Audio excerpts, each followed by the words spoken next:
ಮುಖ್ಯಮಂತ್ರಿಗಳು ಅದರಲ್ಲೂ ಕಾಂಗ್ರೆಸ್ ಪಕ್ಷ ಕೇವಲ ದುರಾಡಳಿತಕ್ಕೆ ಇಲ್ಲಿ ತನಕ ಹೆಸರಾಗಿತ್ತು. ಇವತ್ತು ಒಬ್ಬ ಪೊಲೀಸ್ ಅಧಿಕಾರಿಯಾಗೆ ಕೈ ಮಾಡೋದ್ರ ಮುಖಾಂತರ ಅವರ ದುರಹಂಕಾರವನ್ನು ಇವತ್ತು ಎತ್ತಿ ತೋರಿಸಿದ್ದಾರೆ.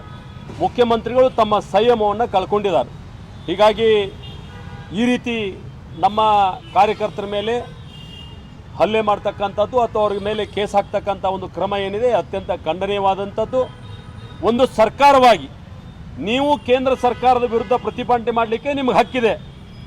ಈ ಬೆಳಗಾವಿ ನಾಡಿನ ಮಹಿಳೆಯರು ನೀವೇನು ಪಾಕಿಸ್ತಾನದ ಪರವಾಗಿ ಕೇವಲ ಮತ ಬ್ಯಾಂಕ್ ಆಧಾರದ ಮೇಲೆ ಒಂದು ಸಮಾಜವನ್ನು ತುಷ್ಟೀಕರಣ ಮಾಡುವಂಥ ರೀತಿಯಲ್ಲಿ ನೀವೇನು ಹೇಳಿಕೆಯನ್ನು ಕೊಡ್ತಾ ಇದ್ದೀರಿ, ಅದನ್ನು ಕೂಡ ಈ ರಾಜ್ಯದ ಮತದಾರರು ಪ್ರಶ್ನೆ ಮಾಡಲಿಕ್ಕೆ ಹಕ್ಕಿದೆ.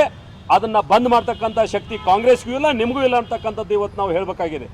ಹೀಗಾಗಿ ಇವತ್ತು ನಾನು ಪೊಲೀಸ್ ಇಲಾಖೆಗೂ ಕೂಡ ವಿನಂತಿ ಮಾಡ್ತೇನೆ, ಯಾವ ಮುಖ್ಯಮಂತ್ರಿ ನಿಮ್ಮ ಇಲಾಖೆಯ ಒಬ್ಬ ಅಧಿಕಾರಿ ಮೇಲೆ ಕೈ ಮಾಡ್ತಕ್ಕಂಥ ಒಂದು ದಾಷ್ಟ್ಯವನ್ನು ತೋರಿಸ್ತಕ್ಕಂಥ ಸಂದರ್ಭದಲ್ಲಿ ನೀವು ಕೇವಲ ಸರ್ಕಾರ ಹೇಳಿದ್ದನ್ನು ಕೇಳಿ ಅವ್ರ ಮೇಲೆ ವಿನಾಕಾರಣ ಕೇಸ್ ಹಾಕುವಂಥ ಒಂದು ದುಷ್ಕೃತ್ಯಕ್ಕೆ ಇಳಿಬಾರ್ದು.